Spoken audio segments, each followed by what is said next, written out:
साथियों, कुछ दिन पहले ही गुजरात में इनके एक एमएलए को कोर्ट ने 7 साल की सजा सुनाई है। हेलो नमस्कार मित्रों, जय जोहार जय आदिवासी। मान्य धारासभ्य छत्रभाई वसावाने जे 7 वर्षની જેલની સજા છે દોસ્તો, એમના વિશે નરેન્દ્રભાઈ મોદી જે પંજાબમાં જઈને એમના વિશે શું ભાષણ કર્યું અને એમના શું શું બોલ્યા દોસ્તો, તે તમે નરેન્દ્રભાઈ મોદીનો તમે વિડીયો જોઈ શકો છો। અને આપણા છत्रભાઈ વસાવાનો વિશે તમે શું કહેવું છે કોમેન્ટમાં જરૂર બતાડો દોસ્તો। साथियों, कुछ दिन पहले ही गुजरात में इनके एक एमएलए को कोर्ट ने 7 साल की सजा सुनाई है। ये सजा सरकारी अधिकारियों पर हमले और वसूली के मामले में सुनाई गई है। वसूली, उगाही, अवैध कब्जे, ये सब इनकी राजनीति का ट्रेडमार्क बन चुके हैं। ऐसे ही अनेक मामलों में कई सारे लोग तो अभी जमानत पर बाहर चल रहे हैं।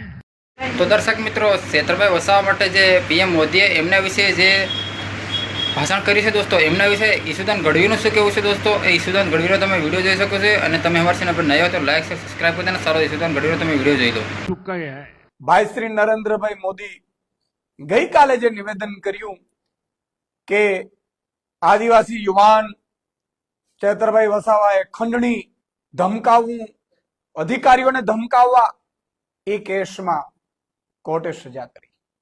અત્યાર સુધી આદિવાસી સમાજને એવું હતું કે આ સજા કદાચ ભાજપના અહીંના નેતાઓ એને કરાવવામાં રસ છે, પરંતુ આજે મને કેટલાય આદિવાસી સમાજના આગેવાનોના ફોન આવ્યા કે આ સજા પડી છે, એ સજા માં નરેન્દ્રભાઈ મોદી કે અમિત શાહ પણ મોનિટરિંગ કરતા હોય તો નવાઈ નથી।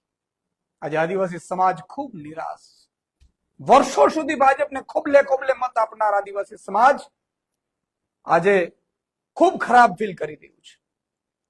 તમે એક પેપર લીક નહીં, 2 નહીં, 5 નહીં, 25 પેપર લીક કર્યા, કેમને સજા કરી? તમે આદિવાસી સમાજ તમને પૂછે છે। કેટલા એવા ભાજપના નેતાઓએ અધિકારીઓને માર માર્યો છે, કેટલાને સજા થઈ, લઠ્ઠાકાંડ થયું, કેટલા યુવાનો બરબાદ થઈ ગયા, મરી ગયા, કેને સજા થઈ? તો દર્શક મિત્રો, નિરંજન વસાવા જે છત્રભાઈ વસાવા માટે પીએમ મોદીએ જે બોલ્યું છે દોસ્તો, એમના વિશે નિરંજન વસાવાનું શું કહેવું છે એ તમે પણ વિડીયો જોઈ લો દોસ્તો। અને વિડીયો જે પણ તેમ શેર જરૂર કરો દોસ્તો। આપણા આદિવાસી સમાજ માટે પણ શું કીધું છે એ તમે પણ વિડીયો જોઈ લો।